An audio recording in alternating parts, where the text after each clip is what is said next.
आर्यों का भारत में आगमन कुछ 1500 ईसा पूर्व से 600 ईसा पूर्व के बीच हुआ था।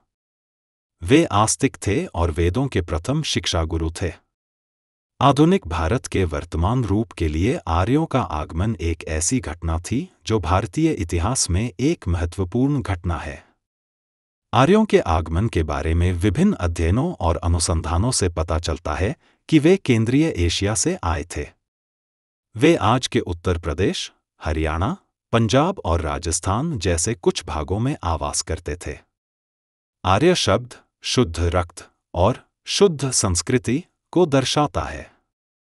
इसका शाब्दिक अर्थ अच्छे हृदय वाला, आस्तिक, अच्छे गुणों वाला आदि है। उन्हें अनौपचारिक रूप से आर्य कहा जाता है। निकट से संबंधित ईरानी लोगों ने भी अवेस्ता शास्त्रों में अपने लिए एक जातीय लेबल के रूप में इस शब्द का इस्तेमाल किया। ऋग्वैदिक आर्य गडरिय थे और उनका मुख्य व्यवसाय पशुपालन करना आरंभ किया था। उनकी संपत्ति का अनुमान उनके मवेशियों के संदर्भ में लगाया गया था। जब वे स्थायी रूप से उत्तर भारत में बस गए तो उन्होंने कृषि करना शुरू कर दिया। दस्यु और आर्य शब्द का इस्तेमाल एक विशेषण के रूप में किया जाता था। हिंद-आर्य भाषा बोलने वाला व्यक्ति हो सकता है, चाहे वह स्त्री हो या पुरुष। आर्य लोगों का निवास स्थान भूटान, इंडोनेशिया था। उसे ही आर्यवर्त कहा गया है। भाषा वैज्ञानिक अध्ययन के प्रारंभ में प्राय भाषा और प्रजाति को अभिन्न मानकर एकोद्भव मोनोजेनिक सिद्धांत का प्रतिपादन हुआ और माना गया कि भारतीय भाषाओं के बोलने वाले के पूर्वज कहीं एक ही स्थान में रहते थे और वहीं से विभिन्न देशों में गए।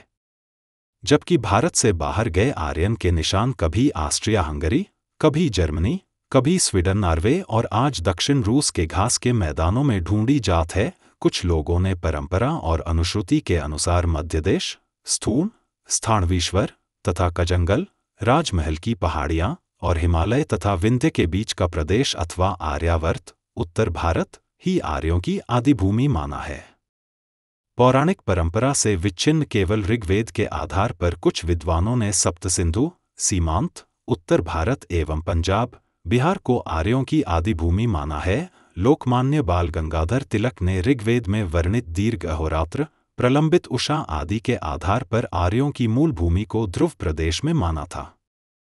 बहुत से यूरोपीय विद्वान और उनके अनुयायी भारतीय विद्वान अब भी भारतीय आर्यों को बाहर से आया हुआ मानते हैं। कहते हैं कि मैक्स मूलर, विलियम हंटर और लॉर्ड टॉमस बैबिंगटन मैकॉले इन तीन लोगों के कारण भारत के इतिहास का उजागर हुआ। अंग्रेजों द्वारा लिखित इतिहास में 4 बातें प्रचारित की जाती है। पहली यह कि भारतीय इतिहास की शुरुआत सिंधु घाटी की सभ्यता से होती है। दूसरी यह कि सिंधु घाटी के लोग द्रविड़ थे, अर्थात वे आर्य नहीं थे। तीसरी यह कि आर्यों ने बाहर से आकर सिंधु सभ्यता को नष्ट करके अपना राज्य स्थापित किया था। चौथी यह कि आर्यों और दस्तुओं के निरंतर झगड़े चलते रहते थे। बहुत से इतिहासकार का यह मानना है कि आर्य बाहर से आए थे। कोई सेंट्रल एशिया कहता है, तो कोई साइबेरिया, तो कोई मंगोलिया, तो कोई ट्रांसकोकेशिया, तो कुछ ने आर्यों को स्कैंडिनेविया का बताया। अधिकतर मानते हैं कि वे मध्य एशिया के थे। भारत की सरकारी किताबों में आर्यों के आगमन को आर्यन इन्वेजन थ्योरी कहा जाता है। इन किताबों में आर्यों को घुमंतू या कबीलाई बताया जाता है। यह ऐसे खानाबदोश लोग थे जिनके पास वेद थे, रथ थे, खुद की भाषा थी और उस भाषा की लिपि भी थी। मतलब यह कि वे पढ़े लिखे, सभ्य और सुसंस्कृत खानाबदोश लोग थे। यह दुनिया का सबसे अनोखा उदाहरण है। यह थ्योरी मैक्स मूलर ने जानबूझकर गढ़ी थी या कि उसकी जानकारी अधूरी थी, यह कहना मुश्किल है। मैक्स मूलर ने ही भारत में आर्यन इन्वेजन थ्योरी को लागू करने का काम किया था, लेकिन इस थ्योरी को सबसे बड़ी चुनौती 1921 में मिली। अचानक से सिंधु नदी के किनारे एक सभ्यता के निशान मिल गए। कोई एक जगह होती तो और बात थी। यहाँ कई सारी जगहों पर सभ्यता के निशान मिलने लगे। इसे सिंधु घाटी सभ्यता कहा जाने लगा।